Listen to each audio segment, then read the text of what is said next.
अस्सलामुअलैकुम नाज़रीन, showbiz click channel में खुश आमदीद। दोस्तों, आज की वीडियो में हम आपको बताएंगे मेरा दिल मेरा दुश्मन की एपिसोड 35 और उसकी कुछ अगली अक़सात में क्या होने वाला है, जिसमें आप देखेंगे कि परवीन बेगम आयशा से कहती हैं कि तुम अपने वालिद से कहो कि वो मायरा को घर वापस ले आए। आखिर कब तक वो वहाँ पर बैठी रहेगी।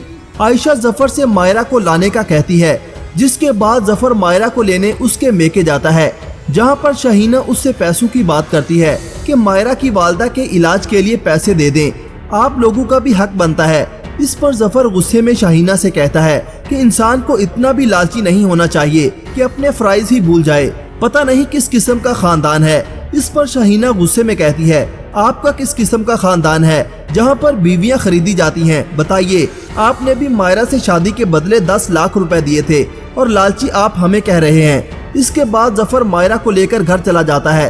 परवीन बेगम जो कि पहले ही ताक लगाए बैठी थी कि कब मायरा घर आए और उस पर वो अपनी भड़ास निकाले कि उसने शमीर से अपनी वालदा के इलाज के लिए पैसे क्यों लिए। वो मायरा के कमरे में आती है और उससे कहती है कि पहले तो तुमने जफर को फंसा रखा है और अब मेरे बेटे शमीर से भी पैसे ले रही हो। तुम जैसी लड़कियों को मैं अच्छी तरह जानती हूँ, तुम्हें तो सिर्फ मालदार आदमियों का दिल जीतना आता है।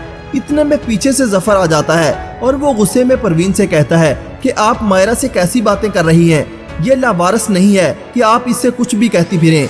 इसके बाद परवीन बेगम वहाँ से चली जाती है और वो अकेली बैठी रो रही होती है। शमीर उसके पास आता है और वजह पूछता है, जिस पर परवीन बेगम शमीर से कहती हैं कि जफर ने इस मायरा की वजह से मेरी बेइज्जती की है। इसके बाद आप देखेंगे कि खालिद साहब ऑफिस जाने के लिए तैयार हो रहे होते हैं। वो परवीन बेगम से कहते हैं कि जिस आदमी को आयशा की वालदा का जेवर बेचकर पैसे दिए थे, उसका फोन आया था। वो कह रहा था कि हमें 60% मुनाफा मिलेगा, देखना तुम हम जफर से भी अमीर हो जाएंगे। खालिद की इस बात को सुनकर परवीन बेगम बहुत खुश हो जाती हैं। खालिद ऑफिस में बैठा उस आदमी से बात कर रहा होता है।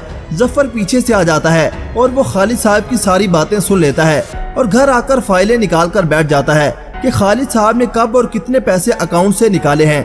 उधर मायरा अपनी भाभी की बातों की वजह से बहुत परेशान होती है। दूसरी तरफ अली एमन को छोड़कर फरार हो जाता है। एमन बहुत परेशान होती है और आखिरकार वो परवीन बेगम को फोन करती है। परवीन बेगम कुछ पैसे लेकर एमन के घर पहुंच जाती हैं। खालिद साहब को इस बात की खबर हो जाती है कि परवीन एमन से मिलने उसके घर गई थी। वो गुस्से में परवीन के पास आते हैं और उससे गुस्से में कहते हैं कि तुम वहाँ क्यों गई थी। इस पर परवीन बेगम झूठ बोलते हुए कहती हैं कि अली हवालात में है, उसके घर में फाकू की नौबत आ गई है, उसका फोन आया था, मैं माँ हूँ ना, उसकी हालत नहीं देख सकती। इस पर खालिद साहब गुस्से में कहते हैं, मरने देती उसे, खबरदार जो आइंदा उससे बात करने की कोशिश की। इस पर परवीन बेगम कहती हैं, आप मेरा यकीन करें, मैं पहली मर्तबा उससे मिलने गई थी। इस पर खालिद साहब कहते हैं कि तुम पर यकीन करूं, वो यकीन जिसे तुमने खुद तोड़ा है। तुम मेरी एक बात कान खोल कर सुन लो, तुमने मेरा एतबार तोड़ा है, तुमने मुझे बड़ी ठेस पहुंचाई है परवीन, मैं तुम दोनों को कभी माफ नहीं करूंगा।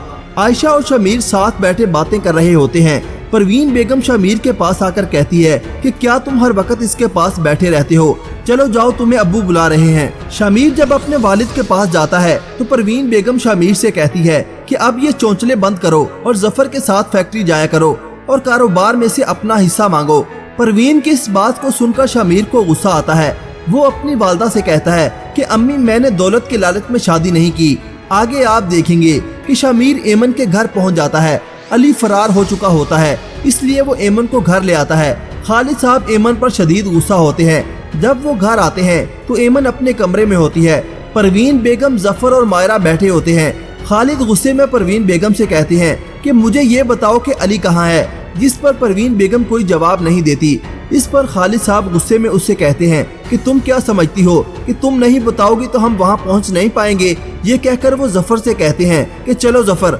जिस पर परवीन बेगम खालिद साहब को रोकते हुए कहती है कि रुके खालिद, और वो एमन को आवाज देती है। एमन वहाँ आकर अपने वालिद से कहती है, अम्मी प्लीज अली को ढूंढें। इस पर खालिद साहब कहते हैं, वो जुल्म जो तुमने हमारे साथ किया है ना, तुम जैसी हर धर्म बेटी के साथ ऐसा ही होना चाहिए, शुक्र करो कि अब तक तुम जिंदा हो।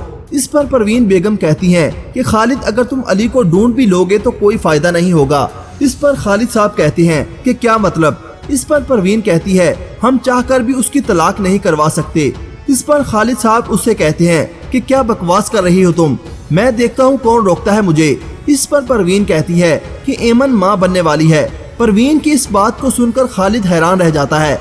अली का कुछ पता नहीं चलता। वो मुल्क से फरार होने के लिए अपनी गाड़ी की रकम वसीम नामी शख्स को देता है, जो उसके साथ फराड करता है और उसकी रकम लेकर भाग जाता है, जिसके बाद अली पकड़ा जाता है और वो हवालात में होता है। पुलिस उसकी खूब पटाई करती है। उधर ऐमन को अली की सारी हकीकत पता चलती है। वो बहुत परेशान होती है और दुखी भी। उसको कुछ समझ नहीं आता कि वो क्या करे। आखिरकार वो अपनी नब्ज काट लेती है, लेकिन बच जाती है। इस सब के बाद क्या खालिद साहब ऐमन को माफ करेंगे? अपनी राय का इजहार कमेंट सेक्शन में जरूर कीजिएगा। अल्लाह हाफिज।